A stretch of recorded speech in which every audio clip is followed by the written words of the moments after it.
Preventing gun violence, how the city is taking action by issuing restraining orders. A man convicted of sexually assaulting several women is going back to court, where he could get a shorter sentence under new state laws. Plus, the doctor who came in to me and talked to me was a little shocked. What do you mean I have a brain bleed? I feel fine. A local woman shares her story of survival after suffering a brain bleed and stroke at just 27 years old. What the American Heart Association wants you to know as we go Red for Women. A $100 million cash gift given to the San Diego Foundation. We'll tell you who's going to benefit. And even small animal shelters need room to grow. We're inside the new supersized home at We Companions. CBS 8 News Live at 6 starts now.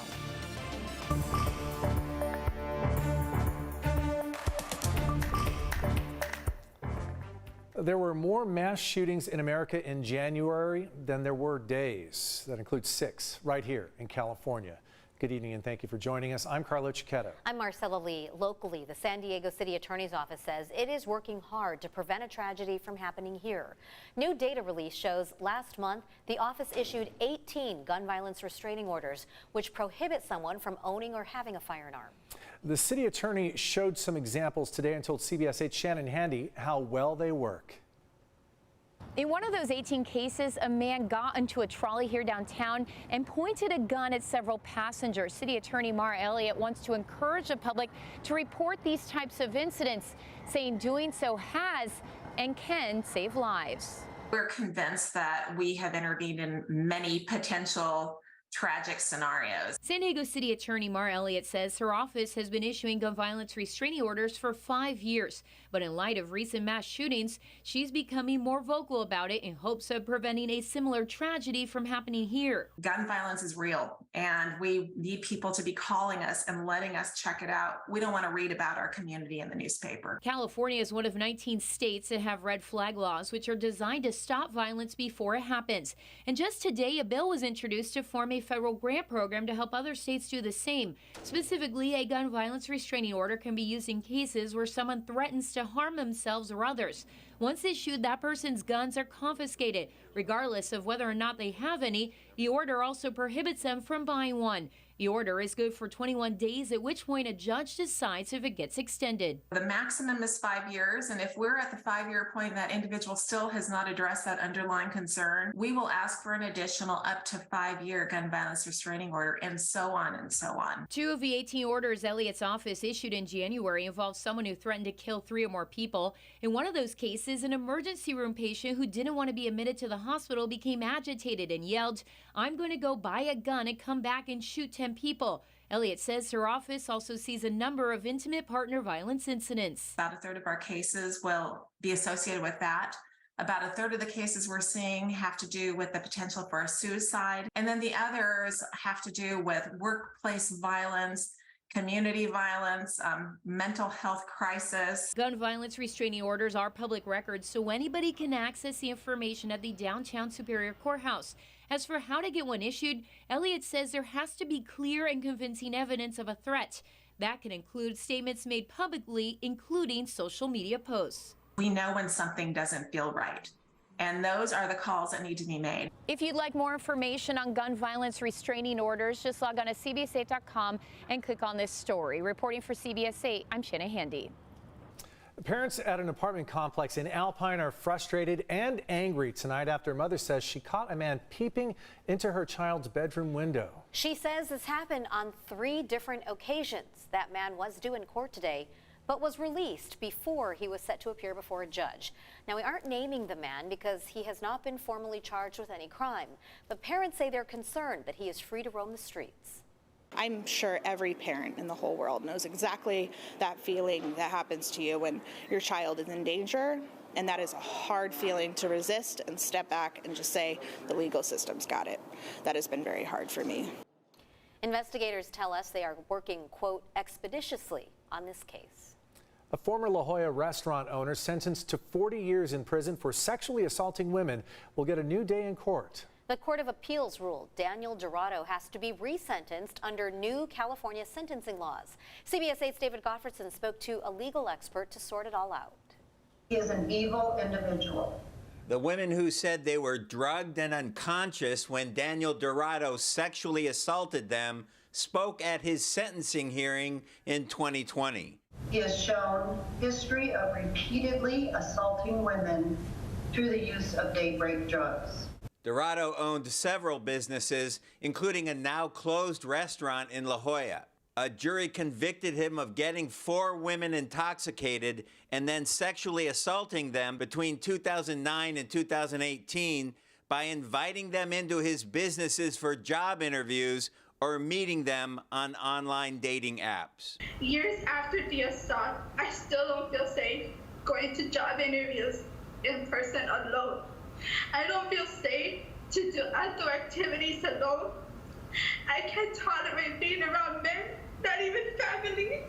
San Diego Judge Charles Rogers sentenced Dorado to 40 years in prison after citing several aggravating factors, including the fact that Dorado continued to claim the sex was consensual. Now an appellate court has ruled Dorado has to be resentenced by the same judge, and that the judge must take into consideration 2 new laws passed in California that might make Dorado eligible for a lesser sentence. There's been a thought in this country, particularly California, that these put people in jail forever and throw away the key laws just haven't worked.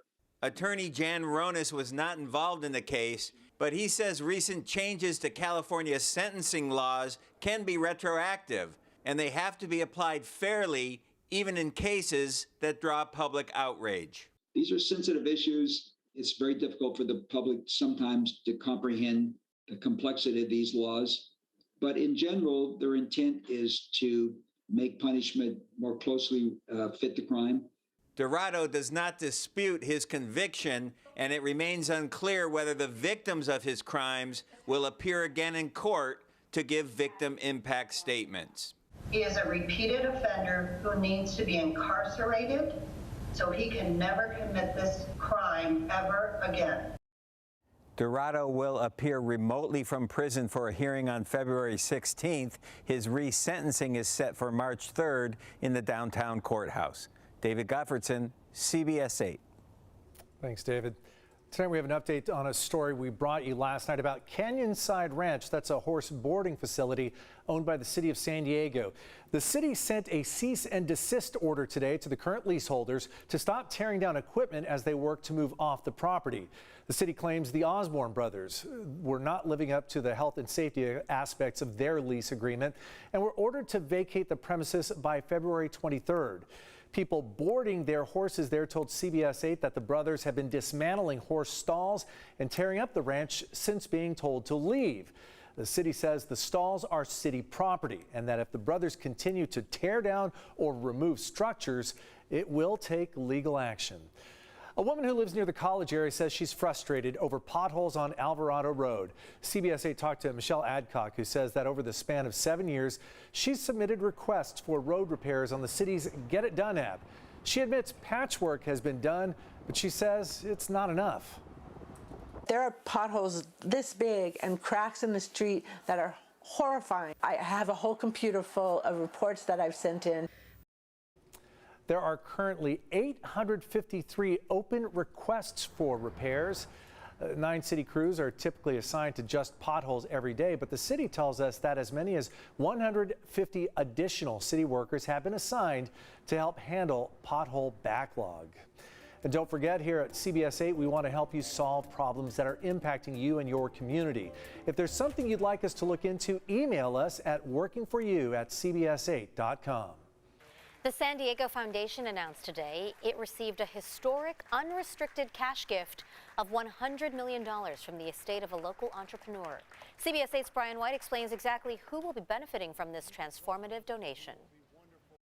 This endowment is a game changer for so many nonprofits across San Diego. Now it's extremely rare to receive an unrestricted donation of this size. The sum total of the J. Kahn Fund at the San Diego Foundation is $100 million.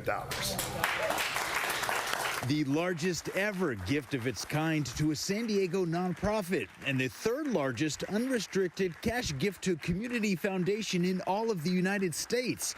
The legacy of local entrepreneur Jay Kahn, who passed away in August, lives on through the transformative work this endowment fund will make possible. I was having tears there just hearing the story, because I know in his heart he cared a lot about music and about making San Diego a good community. Kahn was a strong advocate for the arts, specifically music. That's why 10 San Diego-based music education nonprofits were selected to receive the first grants from this new endowment fund. Each one of your organizations will receive an unrestricted grant of $150,000. Congratulations and thank you for all you do.